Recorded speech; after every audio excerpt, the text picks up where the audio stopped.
magaalada Hargeysa waa caasimada Soomaaliland waxa maanta si weyn looga dabaaldegaya dabaaldega xuska 18 May ee sanad guuradii 27 ka soo wareegtay markii ay Soomaaliland xornimada kala soo noqotay dalkii la isku oran jiray Soomaaliya. Wadada halkani waa wadada halbowlaha oo caasimada Hargeysa ee Soomaaliland waana wadada sida tooska u horumarta madaxtooyada Soomaaliland. Haddaba dawada markaad ku sugan tahay goobtani waxay indhahaagu qabanayaan dadweynaha kala duwan ee ku dhaqan magaalada Hargeysa oo si weyn isugu soo baxay dabaaldega xuska 18 May isla markaasina ay ka muuqato shucuur wadaninimo. Dadan ayaa daawadaal waxa maraya hadda kooxo kala duwan oo ay ka mid yihiin kooxda kubadda cagta ee wasaaradda maaliyadda, ciidanka booliska, ciidanka militariga iyo kooxo soo bandhigay dareenkooda iyagoo si qurux badan uga qayb qaadanaya xuska 18 May. Kooxdan ayaa koox ajaanib isla markaasina soo bandhigtay dareenkooda ku aadan sida ay uga qayb qaadan lahayn xuska 18 May. Isla markaasina waa kooxdii ugu horeysay xus noocan oo kala ku soo bandhigta dareenkooda ku aadan xuska 18 May. Dawda halkani waa barxadda hore ee qasriga Jamhuuriyadda Soomaaliland waana goobta uu ka bilaabi doono khudbadda u jeedin doona madaxweynaha Soomaaliland Mudane Muuse Biixi Cabdi isla markaasina ay ka qarsoomi doonto xafladda lagu dabaaldegayo xuska 18 May. Goobtan ayaa waxa ku sugan mas'uuliyiin kala duwan oo ugu horeeyo madaxweynaha Soomaaliland Muuse Biixi Cabdi, gudoomiyaha golaha guurtida Soomaaliland Saleebaan Maxamuud, gudoomiyaha golaha wakiilada Soomaaliland Baashe Maxamed Farax, gudoomiyaha maxkamadda sare Aadan, gudoomiyaha xisbiga mucaaradka ee UCD Injineer Faysal Cali Waraabe, taliyayaasha ciidamada kala duwan ee qalabka sida madaxweynihii hore ee Jamhuuriyadda Soomaaliland Daahir Yaale Kaahin iyo ku-xigeenkiisa, mas'uuliyiin u badan xukuumadda hadda talada haysa iyo marti sharaf kale. Markii ay bilaabantay xafladdu ayaa waxa halkaasi hadal ku saabsan ciidanka iyo muhiimadda ay u leeyihiin qaranka halkaasi ka soo jeediyay duqa caasimada magaalada Hargeysa Cabdiraxmaan Sooteelko. Gabagabadii halkaasina waxa hadal dhinacyo badan taabanaya oo isla markaasi iskugu jira dhiirigelin iyo sidoo kale canaanba ka soo jeediyay madaxweynaha Soomaaliland Mudane Muuse Biixi Cabdi waxna hadaladiisii kamid ahaa dhammaan shacbiga Soomaaliyeed gudaha madaxbannaanida Soomaaliland madaxweynaha hore Daahir Yaale Kaahin, madaxweyne ku-xigeenadii hore, shir guddoonka labada gole, gudoomiyaha xisbiga UCD, mas'uuliyiinta ka joogta xisbiga wadani, mas'uuliyiinta axsaabta qaranka oo dhan, wufuudda caalamiga ah ee ka yimid daafaha adduunka, dalalka Ethiopia, Kenya, Uganda, Finland, Norway, Britain, EU iyo Mareykanka. Waxaan si gaar ah ugu soo dhaweynayaa mas'uuliyiinta ka socota dowlad deegaanka Soomaalida ee Ethiopia oo wafdi culus ka yimid oo aan saaxiibtinimo wanaagsan iyo qaraabe iyo dadnimo dhowreenahayna aad iyo aad si gaar ah soo dhaweynaya. waxaan soo dhaweynayaa safaaradda Djibouti, safiirkooda, safaaradda Ethiopia, Turkey, hay'adaha qaramada midoobay ee nala degan halkan aad iyo aad baan soo dhaweynayaa maanta nagala qayb galay xafladda. walaalayaal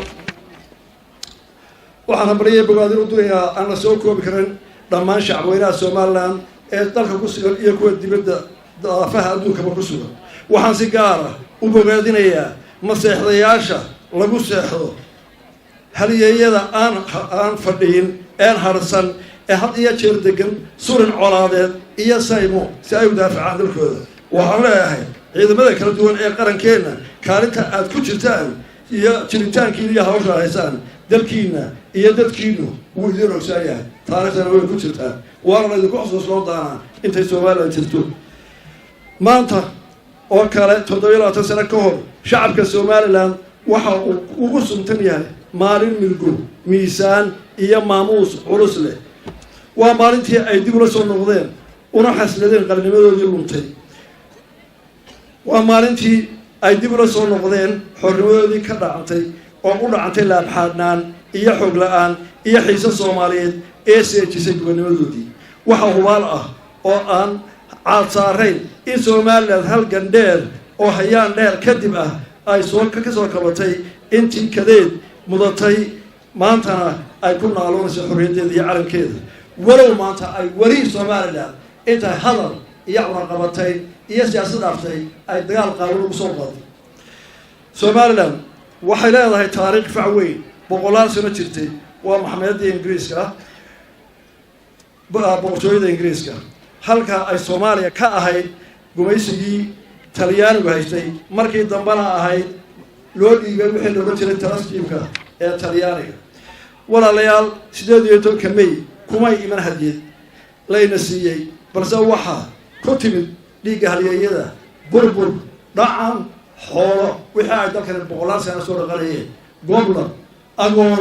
weer ayay ku timid maantana hadday na soo weerareen intii in leeg iyo in ka badan baan u hurina 18 May waa midhihii go-aankii taariikhiga ahaa ee ka soo baxay shirweynihii aayaka tashiga Somaliland ee magaalada Burco 1991 waa go-aankii ay saxeexeen salaadiin garaado guurti iyo cuqaal iyo siyaasiyiin isugu yimid Burco iyagoo isaga dhammaan gobolada oo dhan oo wada saxeexay walaalayaal sanadkan xuska munaasabada 18 May wuxuu ku soo beegmay xil aynu ka soo baxnay doorashooyin iyo tartan saaxiibtinimo waa hubaal ah in guushu marba qof raacdo sidaasna waa sunnaha nolosha iyo tartanka shacabka Soomaaliyeed waxaan leeyahay walaalayaal kursigu saddex xisbi ma wada fariisan karaan saddex qofna ma wada fariisan karaan balse waxa ina wada deeqi kara oo aynu wada fariisan karnaa dalkeena inaga oo mid ah oo u wada guntan qarankeena waxaanu si siman u wada noolaan karnaa istacayl ixtiraam sinaan cadaalad maanta waxaanu ahay madaxweyne kii doortay iyo kii u codeeyay saaxiibadii kale tartamayay waa isku kamid waa laba Somaliland oo xaq iyo xuquuq noosii وخضر إسماعيل محمد خضر دنبار iyo cadaani muqbahiya caalamiga ee badda 24 TV magaalada Hargeysa